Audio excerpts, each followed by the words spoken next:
jërë ngeen jëf mbokk yi asalaamaaleykum wa rahmatullahi wa barakaatu mbokk yi nga xam ni yéen a safoo li nga xam ni mooy GCB waxtu wu nekk saa su nekk ñu fi daan ànd ak yéen ci saa su nekk xam ngeen ni nag ci ay bés yi ñu génn dañoo nekk ci ab programme ak ci wàllu changé yu bëree bëri ba nga xam ni incha allah Baye Assane wax na leen ko démb. fii ak suba gën gaa bari ginnaaw suba wala fii ak semaine bii di ñëw sax incha allah dinañ gis beneen xarkanam boo xam ni xëy na jombul ay changement day am ci GCB am fu mu jógee ci wàllu dëkkuwaay wutali foo xam ne nag dana gën a yombal lu bare bari xam ngeen ni TVSA ak GCB gis ngeen ko lu toll ci 6 mois mi ngi nii ñu am benn lëkkaloo bu am solo boo xam ne ñu ngi koy def ci wàllu liggéey yu bare bari balaa yàgg nag fële ci boutique solution incha allah danañ fa àndandoo ak ñaari chaîne yooyu la fële ca en face wal fajiri ca Liberté 6 ñu daal di fay dem yeesal fa dëkkuwaay yi ci lu bëree bëri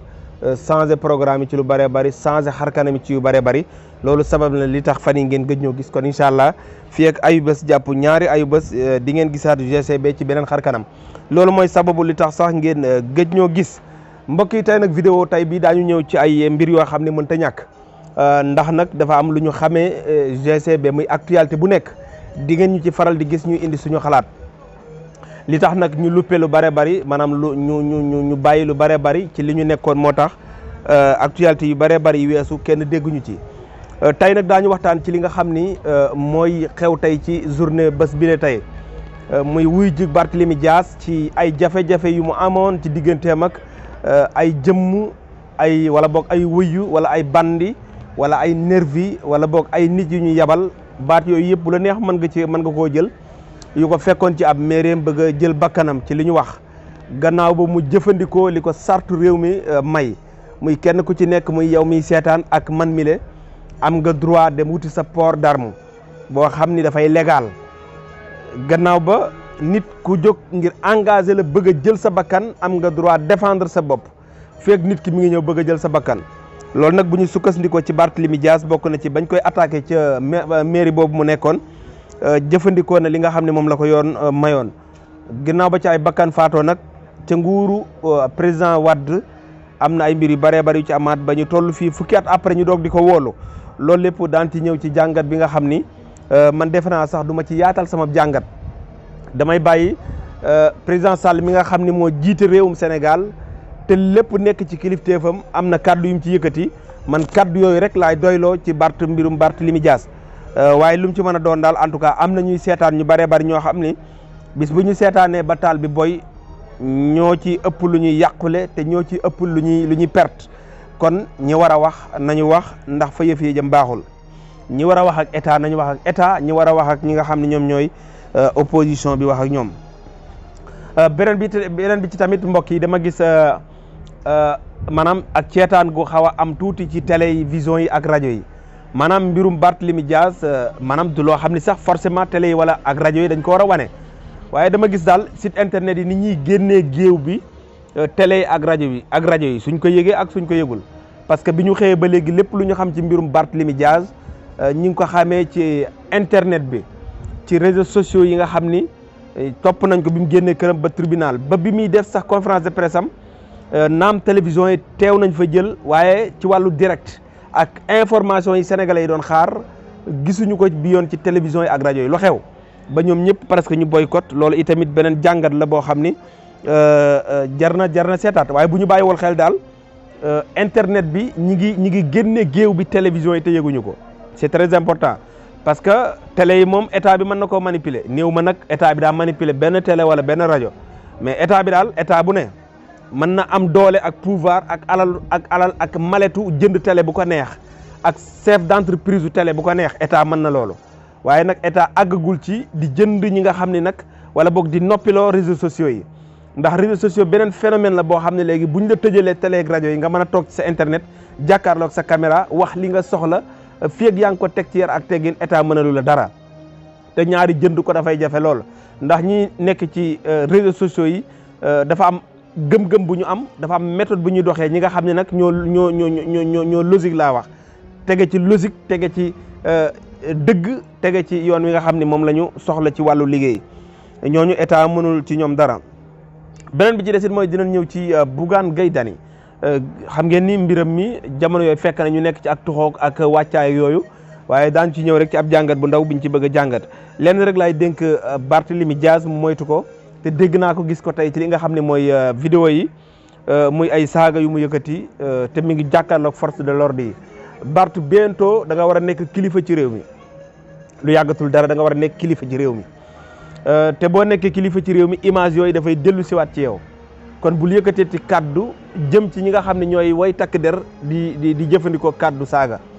ndax itamit na nga bàyyi xel ni ñi nga jàkkaarloo loon naam état moo fi nekk ñu bari jàpp ni ñoom la ñu àndal ñu bari loolu lañ jàpp waaye na nga xam ni ëllëg man ngaa doon lu nekk ci réew mi te ñooñu nga jàkkaarloo woon ëllëg ñoo yoraat sa kaaraange ñooñu nga jàkkaarloo tey ëllëg yaa leen di joxaat ay ordre kon ngal la boo jàkkaarloote ak ñoom bàyyil xel ci lu bëree bëri xam naa sa yaram a tàng sa deret tàng mais loolu nañ ci bàyyi xel bu baax a baax respecté suñu force de l'ordre yi ndax lu mu ci mën a doon nag bu ñu tëddee di nelaw bu ma toogee fii di def sama émission te kenn fekkuma fi joué nañ ci lu bëree bëri lii lépp daal mbokk yi bokk nañ moom lañ bëgg a yaatal bu ànd ak dogal bi yàlla dañuy àndandoo dem service commercial juste après ñu dellu si ci li nga xam ni moom mooy jàngat bi. Serigne Abdoul Aziz Diaw di marabout tradipraticien di yëngu lépp lu jëm ci wàllu ñaan yàlla te léegi ma nga fële ca Thiès lépp lu jëm ci listixaar lépp lu jëm ci plante xalwatu lépp lu jëm ci sangatu ubbeeku muslaay mucc ci cat bayre Serigne Abdoul Aziz Diaw mooma ci tey soo bëggee gis xam-xam ba maam ya yoroon dawal seeti Serigne Abdoul Aziz Diaw ma nga fële ca Thiès waa Thiès daal léegi gagné nañu ndax nangu nañu Serigne Abdoul Aziz Diaw yow mi jógee Dakar te wàcc ci péage bi premier arrêt ci garage bi nga jàdd sa droite boo doxee tuuti di nga gis tableau Madinatul Rahma jàkkaarloo kër Serigne Abdoul Aziz Diaw borom képp ku jàppanteeg man ci wàllu ñaan yàlla mucc nga ci ñu lay xeex mucc nga ci xaatim mucc nga ci gàllaaj di la jàpp lépp lu jëm ci fajum plante Serigne Abdoul Aziz Diaw moo ma ci doy ngeen mën a jokkoo ak moom ci 77 571 87 63 wala 77 067 83 37 ngir jokkoo ak Serigne Abdoul Aziz Diaw. jërëjëf Serigne Abdoul Aziz Diaw ma nga foofu la ca Thiès ñu ngi koy gërëm bu baax xam naa moom it di ko ziara xam naa ne balaa yàgg Serigne Abdou dinañ ñëw Thiès seet si la parce que xaw nañ fa gëj lool dinañ ñëw jëlaat yeneen yi waaw yaa ma gën a xam jërëjëf Diaw. moom lañ àndal ci émission yi lu toll ci ñetti at mu ñuy sponsorisé kon defe naa ne lu yàgg dëgg la jërëjëf Diaw mbokk yi dañ koy dooree ak li nga xam ni mooy mbirum Bougane Gueye Dany ba nañoo ñëw ci Barth parce que mbirum Barth nee naa leen président Sall mi nga xam ni mooy président wu réew mi moom ci boppam moom la ñuy bàyyi mu indi ci xalaatam moom la ñuy bàyyi ak lépp ginnaaw ba mu waxee ndax Barth moo rey ndax Barthélémy rayul ñan ñoo yónni woon xale yi est-ce que enquête bi wërta àgg ba ci ñi yónni woon xale yi loolu épit ay mbir la yoo xam ni dañ ko bàyyi président Sall ndax ministre de l'intérieur yoonam nekk na ci mbir yu mel nii ndax procureur de la république yu mbiram yoonam nekk na ci mbir yi ndax war naa créer ay loi wala muy jëfandikoo loi ci kaw atte ay mbir yoo xam ni ba muy xew amaana ñeneen la loolu lépp daana ci ànd ak président Sall ci kanam incha allah moo koy leeral. bala ñoo jàll ci vidéo boobu nag ñu wax ak Bougane Gueye Dany xam nga ñu bari boo dee wax ci mel ni sax dañuy jàpp ni dafa am maanaam loo seq ak sax nit ki Bougane contre ñu dara ci moom parce que dafa bokk ci ñi ñu naw ci réew mi man su may lim ci ñi jara sant ci réew mi wax naa leen moom dafa bokk ci ñi ñuy lim parce que chef d'entreprise la créé na dara doomi réew mi di ci liggéey waaye fii laa toogoon ni leen Bougane Gueye Dany lii muy def mënu ko mi ngi koy jéem fu nekk gauche ak droite waaye du dem ndax lu tax mooy dafa am lu bëri loo xam ni moo rëcc Bougane te bàyyiwu ci xel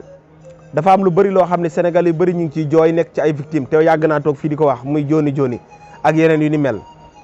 am ay Sénégal yu bëri tey jii Bougane a tax ñu nekk ñuy sommé am ay Sénégal yu bëri tey Bougane a tax ñu ñàkk seen liggéey am ay Sénégal yu bëri tey Bougane a tax ñu perte liñ doon liggéey te pourtant ci lañ doon gagné muy benn support bu mu ubbi woon ba Sénégal yëpp daw song ne nañ leen ci jàpp ba man ak ku mel ne man ak keneen ak keneen loo am di ca yónnee parce que bëgg nga jàppale Bougane ndax xam nga ni doomi réew mi la te ci moment boobu am na yeneen entreprise yu fi nekkoon ci wàllu transfert d'argent nga ni kat kii du ma ko jox sama xaalis mu di ko jëfandikoo ca bitim réew naa ko jox Bougane Gueye Dany ginnaaw ba yëf ya seeyee amul benn explication bu mu indi ci mbir yi lu dul ni xëy di ko jiiñ ab banque te sénégalais yi ak man ak ku mel ni man ba ñuy dugal suñu xaalis joxuñu ko banque ñu ngi ko dugal ci support bi kañ moo ko créé Bougane Gueye Dany moo ko créé amul kenn ku ko créé ku dul Bougane Gueye Dany kon bu ñuy laaj duñu laaj suñu xaalis ay banque ki créé support bi tuddee ko jooni dem ba ci biir naan vite fait lu ne mu tuddee ko def naa ne kooku la ñu waroon laaj suñu xaalis bu demee nag ba benn moment ñu gis ko mu tàbbi ci wàllu politique te ñorul dafay jot sénégalais nag pour ñu ràññee xàmmee ak wax dëgg sénégalais yi dafay jaadu yenn saa yi boo attaqué ku mel ni Bougane am ñu la mere am ñu lay xas wala am ñu saaga wala am d'accord mais dafay jot ñu waxante dëgg ki mën a gérer ab télé mu yem ci gérer téléem te télé ba nga gérer sax doo dund ñaar ba ñett ba ñeenti weer te say employé nekkuñu di xuloo ak yow am na ñu fa nekk nag ña nga fay gagné seen xaalis ña ngay am seen salaire ña ngay fay dundal seen njaboot d'accord mais bu dee da nga sa capacité dafa yem ci mën a yor ab télé yemal ca loolu Sidy Lamine Niass xeexal na réewam ba génn àddina musul nangoo dugg ci politique parce que politique ay yeneen i mbir la bi nga ñëwee victimiser wu nga ci wàllu ay impôts yoo xam ni dañ ñi la da nga koy fay nga ni fay nga man taxawoon naa fii ni wan leen ma li nga xam ne mooy fan la Bougane Gueye Dany fayee te tappale ak caaxaan ak caay-caay gi nekk ci mbir yi mooy barki démb bi ñu résulté li nga xam ne moom mooy sa coalition sa kii bi candidature bi file ci Dakar da ngaa génn wan sénégalais yi papier yi barki démb bi sa ay mouvement bi wala sa ñi nga xam ne ñoom ñooy sa naataango yi de déposé xaalis bi nga xam ne moom nga waroon a déposé muy caution bi dañoo déposé ba pare génne wane papier bi ñi Sénégal yëpp gis ko léegi lu tax Bougane Gueye Dany di wër réew mi télévision yeeg rajo yi fu nekk site internet yi ka wax ni dañu tëj samay compte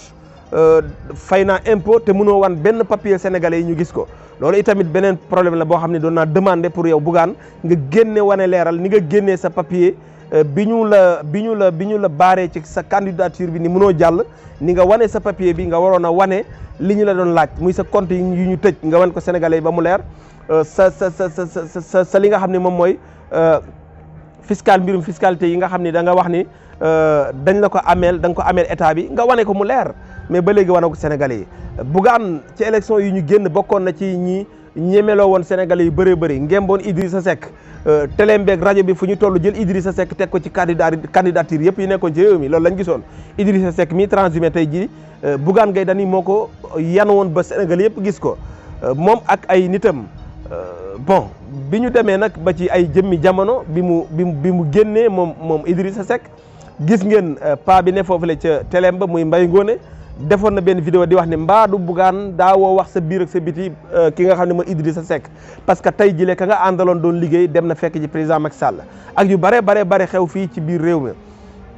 élection yi bi mu jotee ba ca ngoon ga bokkoon na ci ñu doon xaaju ci journée bi ci vote yi lu ne Bougane wax na ko jour bi ñu taxawee daal di déclaré ne président Sall est-ce que jàllul premier tour Bougane Gueye Dany bokk na ci ñi nga xam ne au lieu que mu dem ci télévision bi mu doon communiquer ak sénégalais yi dafa dem ci page Facebook am wax ak sénégalais yi daan ne waaw comme demee ne nii waaw nañ dekiyaat yoon jeexul nañ dem wutiwaat nangam sangam yàlla nii la ko bëggee woon nangam sa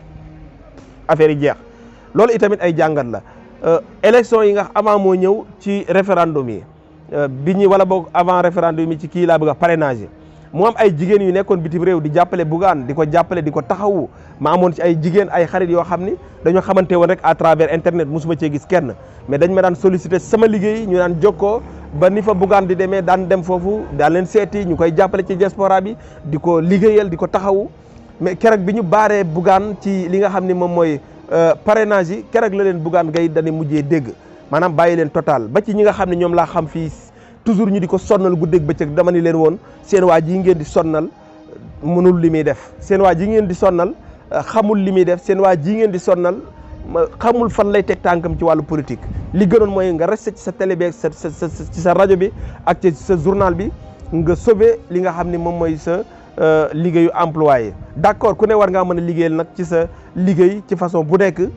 ci moment bu nekk war ngaa mën a liggéeyal sa réew mais day fekk nga ñor day fekk nga attan ko mais xaaju ci wàllu politique engagé lu bari te yow mi koy def mënuloo ko loolu itamit beneen problème la te man xamoon naa ni mbir mi du dem tey du dem wax dëgg yàlla Bougane du dem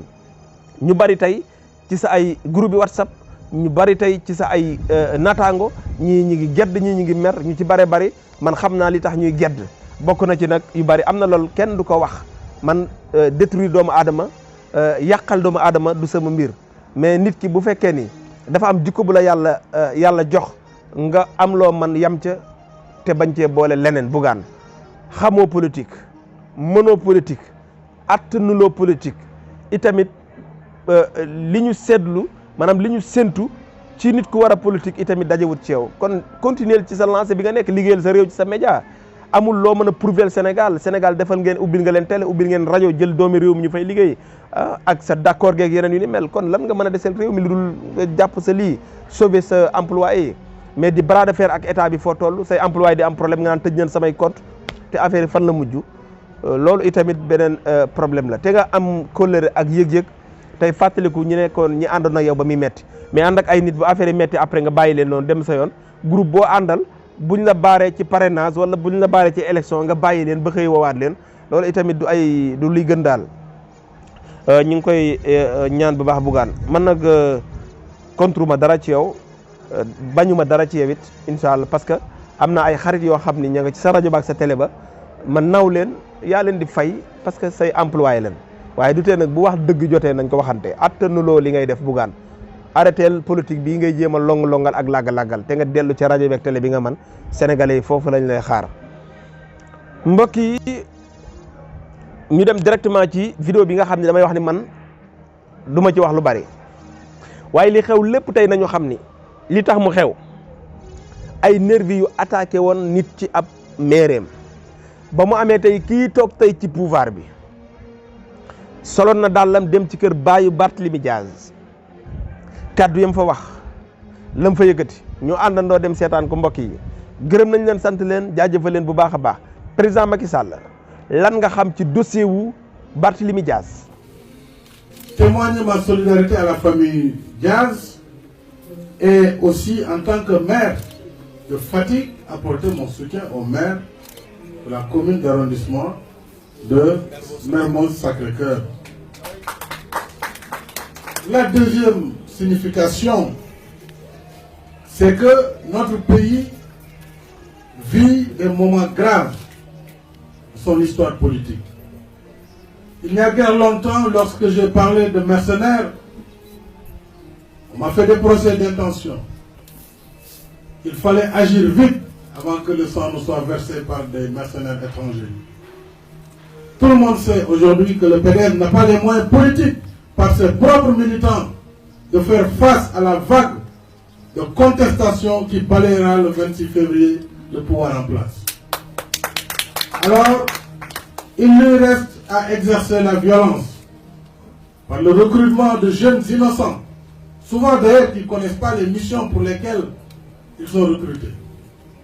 Et je pense que le ministre de l'Intérieur est mal placé aujourd'hui pour intervenir dans ce débat. D'abord, ce n'est pas le procureur de la République, ce n'est pas lui qui fait la loi, pas lui qui rend la justice. On l'attendait dans la sécurisation des personnes et des biens. Et c'est là où il a échoué, puisque depuis quelque temps, les signes annonciateurs d'une violence étaient perceptibles et l'État n'a rien fait pour empêcher cela. Au lieu de parler des conséquences, il faut d'abord s'attaquer aux causes de cette mort. Et les causes, c'est qu'il y a eu des gens qui ont été instrumentalisés, qui ont été mis en condition de devoir provoquer et de devoir tuer. Pendant que la responsabilité incombe au premier chef,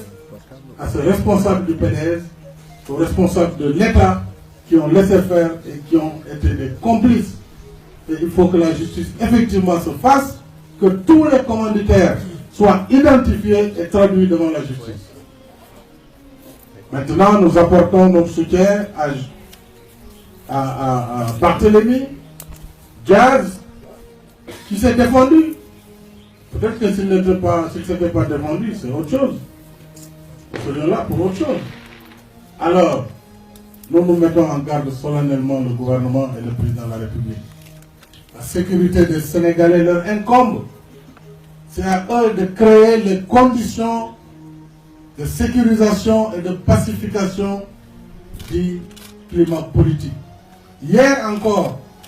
notre jeune a fait l'objet de menaces. Ils ont été chez Abdoumo, nuitamment, pour provoquer. S'ils pensent que c'est comme ça qu'ils vont entamer la détermination des Sénégalais et de l'opposition, ils se trompent. c'est peine perdue. Par conséquent, Jean-Paul, je vous apporte tout le soutien de la coalition Macky 2012, un soutien fraternel et personnel, et nous sommes avec vous dans ce combat, avec vos jeunesses, avec le Parti Socialiste également, puisque Barthélémy est responsable du Parti Socialiste, et avec tout le peuple sénégalais debout qui refuse de courber l'échine et qui restera debout droit dans ses bottes. Je vous remercie.